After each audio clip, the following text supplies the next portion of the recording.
What is up, everybody? It is Guy Smiley here, and in this video we are going to be doing a mock review of this CAT Variable Multitasking Construction Platform, or the CVMCP, as I like to call it, or you guys can just call it the Construction Mech.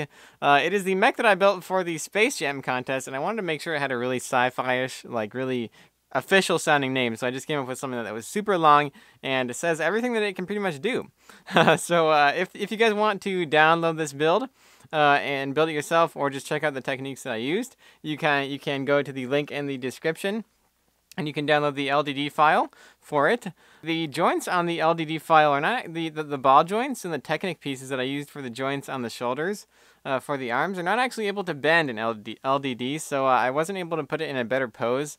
So it's kind of just in a perpetual T-pose, I guess you could say. But you guys can download that with the link in the description below.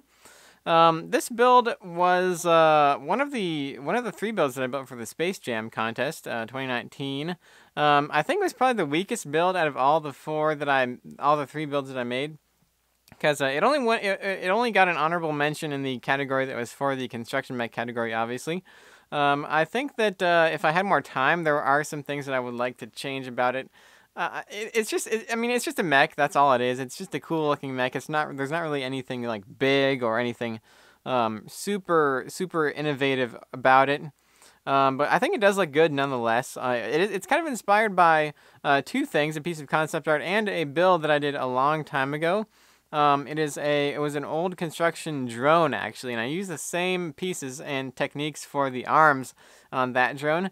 So I kind of recycled that a little bit because I was short on time and I didn't really have any time to come up with anything better. And the concept art that I was looking at was actually it's like another kind of construction drone.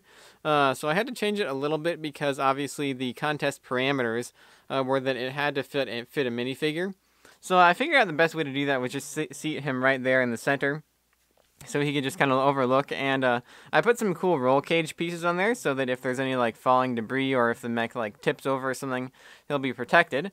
The reason I use concept art a lot of times is not to follow it to the letter, but just to kind of force me to think of other ways to do things rather than the way that I usually do things. Because specifically for this mech, I think it was the knees where the concept art really helped me to think of a new way to do them.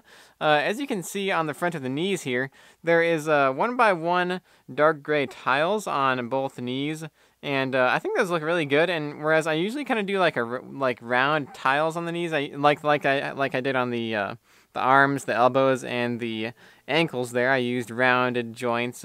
And the knees on this one are actually pretty original, I think. I haven't done any knees like this in a long time. It's kind of weird to just say like just specifically the knees on this, but I think that they actually are. They do look really good, and I really like the way they turned out.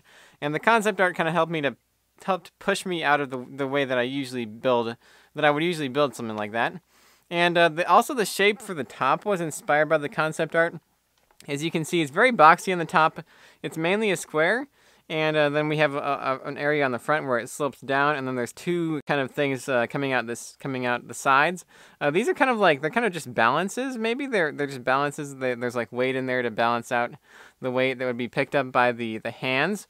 One of the things that I really wish I would have added on this mech is a 3rd leg, actually, because or some kind of stabilizing element, because if this thing was actually going to be digging in the dirt, I don't think that it would be able to stand on just 2 legs, because you need to have something really stable when you're digging in dirt and stuff. So if anything, this mech should have been the 4-legged mech rather than the police mech that I did last week. And then it does have these 2 antennas on the top, antenna-ish arm appendages, and they're kind of designed to be interchangeable. You could like switch out the tools that you have up there, depending on the job that you're doing with this mech.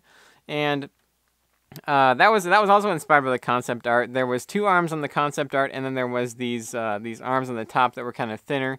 They were almost like antennas, so they look really cool. They make it a lot more original rather than just having 2 arms and a driver there in the middle. Because now it's like that's where the word multitasking comes from in the name, actually. That's why I thought multitasking, that's a good name for this mech, because it can dig, and it's also like moving around with the top arms, and it's just kind of like going to town on whatever kind of construction job it has to do. And I did make custom decals for this mech as well. There's a cat logo there on the side of the leg. There is an A45. It's kind of like the stuff that they would see from the air, I guess you could say. That way, it's like the identifier for this specific worker mech. And then there's a cat logo on the front and two other logos on the front, two other like details on the front. And those details on the front were actually designed by Spectre on Flickr. I just kind of downloaded a decal sheet that he made, and then I put it on the one that I was printing out to fill up the space so I wouldn't waste any decal paper. But other than that, this mech is it's a pretty simple build. There's really not much else to say in terms of features. The decals did take a long time. I should mention as well, as I already said in the police mech video, it took me like 5 times I had to print out sheets because they were just washing off, and so I kind of had to I had to really persevere on that one because I was tempted to just oh, forget the decals. I don't have enough time. I'm just forgetting them, but I stuck with it and I printed them out multiple times, and then eventually one of the sheets worked. On the back, we also do have a little warning light. I was thinking that's kind of like the ones that you would see on police cars, you know, when they're on the side of the road, or like construction vehicles or something when they're on the side of the road and they have like the sequential blinking orange lights that go from side to side to show you which way to move off the road. So that's kind of what I envision that thing as being. And it kind of adds something to the back because there wasn't really anything on the back before I put that on there. But that's pretty much all I have to say about this build.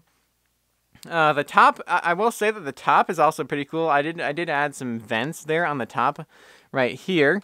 And they look really cool. They're just that's just a simple technique with some plates. There's 1x1s that are in the middle, and then there's 1x2s that are coming out, so it looks like there's little spaces in between them, and that looks really good. But yeah, I think that's going to be it for this video. Be sure to leave a comment down below with your guys' thoughts on this build. Do you guys like it? And if you have any ideas for anything that I could have changed on it, maybe I'll apply those to my next build. And be sure to subscribe to the channel. Thank you guys. I just want to say thank you guys for 700 subscribers. That's really cool. We're on our way to 1,000. So keep on subscribing, and be sure to leave a like on the video as well. And I will see you guys next time.